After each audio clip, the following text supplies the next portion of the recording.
Hello and welcome back to Brew Days. Here we are with the bottle washing. This is a friend of mine rinsing the outside of the bottles because they were a little dusty, and he's now fitting the lid, which I made from some twin polycarbonate roof sheeting by drilling holes so that the necks of the bottles fitted through, but not the shoulders, so that it would stop at the shoulders. And I made a couple of clips to hold it on, and now the whole lot can be immersed in the sterilizer, in this tank of sterilizer. And if you didn't have that sheet, all the bottles would just float away. So it actually works a treat. It needs to be made of something strong because of the weight when you lift it up and drain it. And that's been demonstrated now. He was a little new to this, so he didn't realise quite how wet his feet were going to get.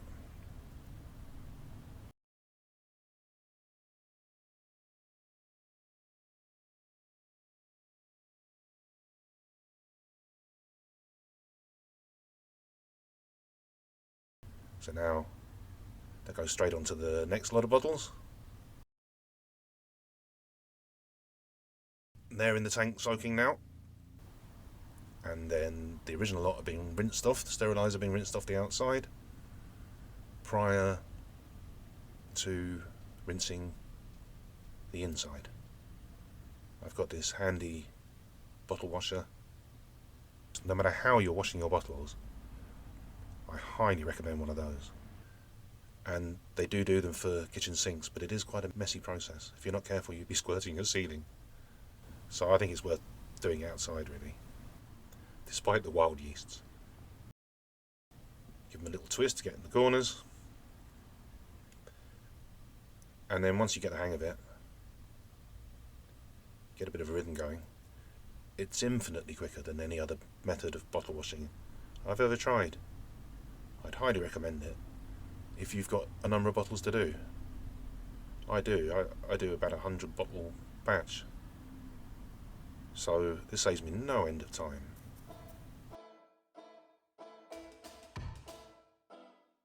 We're on to the bottle priming. So this is just brewing sugar. I'm putting about 1/4 teaspoon in each.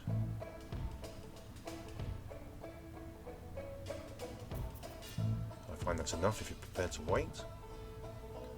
If you're going to drink it quicker, maybe 1/2 teaspoon. And again, almost every stage is a little bit easier if they're in a crate.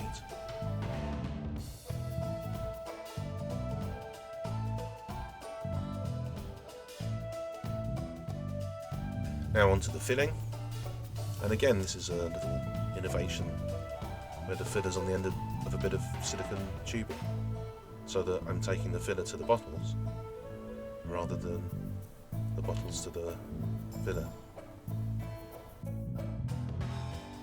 Although it's a little harder to see when they're full, which is why I've got the tea towel underneath.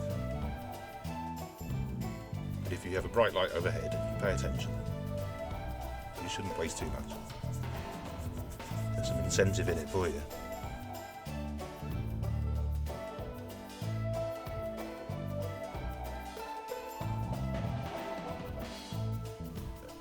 It is a lot quicker and easier.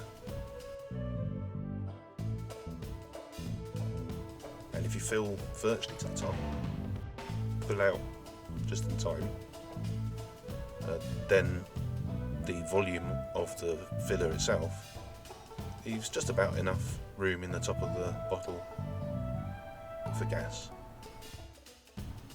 And you do need a bit of room in the top of the bottle. There should be a little bit. For starters, the yeast wants the air in order to generate the fizz for your finished product.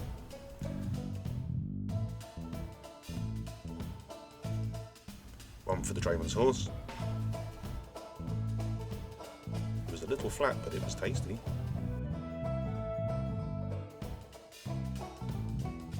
I'll drink anything, me. it's beer, it's beer.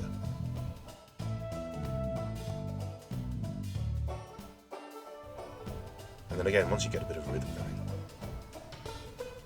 you find you've done it in no time, see?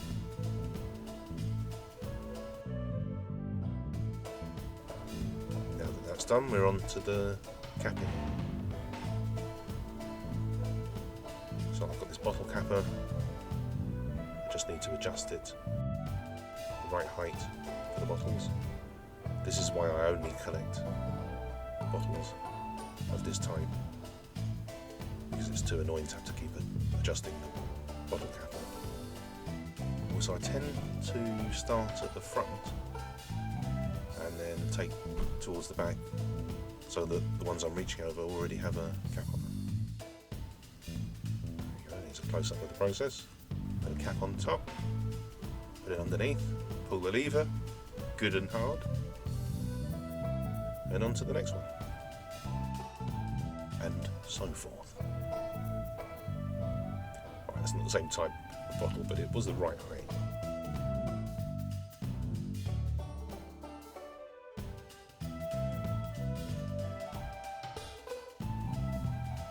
Again, you get a bit of a rhythm going. Mass production.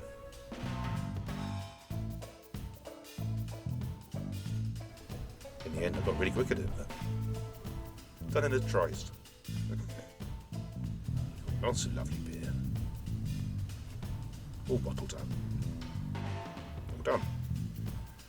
And then the last thing is to take a reading for the final gravity, so we know how strong it was. So I'm taking a reading here with my hydrometer, and by looking at the difference between the original gravity and the final gravity, it's original gravity of 1.042,